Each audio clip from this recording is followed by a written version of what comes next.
In today's first reading, the prophet Isaiah says, "Put away your misdeeds before my eyes. Cease doing evil. Learn to do good. Make justice your aim. Redress the wronged." Easy enough lesson to preach, to advise, coach, and motivate. But our gospel reading from Matthew 23 stopped me in my tracks. About the scribes and Pharisees, Jesus says, "Do and observe all things whatsoever they tell you, but do not follow their example. For they preach, but they do not practice." One of the great burdens of preaching is to practice what we preach. Am I really living the best possible example of biblical ethics? St. Ignatius reminds us that love is shown more in deeds than in words. And Father James Martin comments that we often want people to judge us by our intentions while we judge others by their actions. Ultimately, we all are judged by what we do. In failing to practice what we preach, we can sadly fall into the same practice as the scribes and Pharisees. Jesus describes the problem. They tie up heavy burdens hard to carry and lay them on people's shoulders, but they will not lift a finger to move them. All their works are performed to be seen. Now, every time I read this gospel passage, I'm reminded of hearing it at least 20 years ago when I was attending the installation of a bishop in my local diocese back home in Pennsylvania in the early 2000s. I listened to this gospel proclaimed in the assembly of clergy and numerous bishops. I wondered how these priests and bishops did not see themselves as the scribes and Pharisees. Now, this was some anti-clericalism on my part. This was also the early 2000s, very soon after the Boston Globe spotlight first broke the story of clerical abuse and cover-up. I thought of some priests and bishops I knew who obsessed over the church's prohibition on abortion, birth control, divorce, and same-sex marriage in such a way that it tied heavy burdens hard to carry, especially on women, gays and lesbians, and the economically disadvantaged. Only years later did I realize upon hearing this gospel again that I am not free from association with the scribes and Pharisees.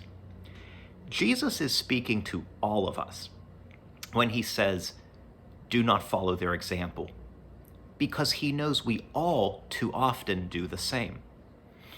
We preach but do not practice. We impose our principles on others. We judge, we condemn. We're good and pure because we're Democrats or Republicans, advocates of social justice or defenders of tradition. We are champions of causes and issues. We care about the poor and marginalized, but how do we care for others? We are allies of other marginalized communities.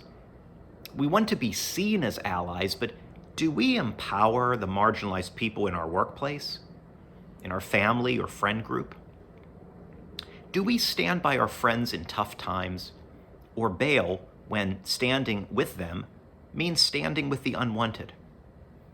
In the end, what value do our nice words have if our works are performed to be seen? Jesus also points out that the scribes and Pharisees love places of honor at banquets, seats of honor in synagogues, greetings in marketplaces. Here in Washington, we love job titles, invitations to exclusive events, access to power, or at least proximity to the powerful. Now, to be fair, many in our Holy Trinity community use power in important, life-affirming ways.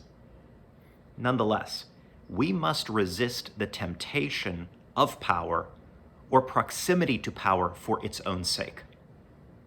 Now, one could respond to this gospel by stepping away from power altogether in order to resist any temptation. One could forego prophetic witness so as to never be caught in verbal hypocrisy. I'm not sure this is necessarily what Jesus is suggesting. By walking away, we may be seeking purity, but only find moral mediocrity, the total denial of responsibility, or our vocation. What is Jesus' guidance to us? He says it. The greatest among you must be your servant. Rather than focus on preaching, we must commit ourselves to daily acts of service and justice. What does this look like in your daily life? In work, among family and friends, in your various communities of belonging. Over the next 5 remaining weeks of Lent, let's explore daily practices of becoming servants to others, limiting our words, and focusing on love in action. Then, bring these 5 weeks of practical service with you to the liturgy on the evening of Holy Thursday, when we hear the following gospel proclaimed. So when he had washed their feet and put his garments back on and reclined at table again, he said to them, "Do you realize what I have done for you? If I, therefore, the master and teacher, have washed your feet, you ought to wash another's feet. I have given you a model to follow, so that as I have done for you, you should also do."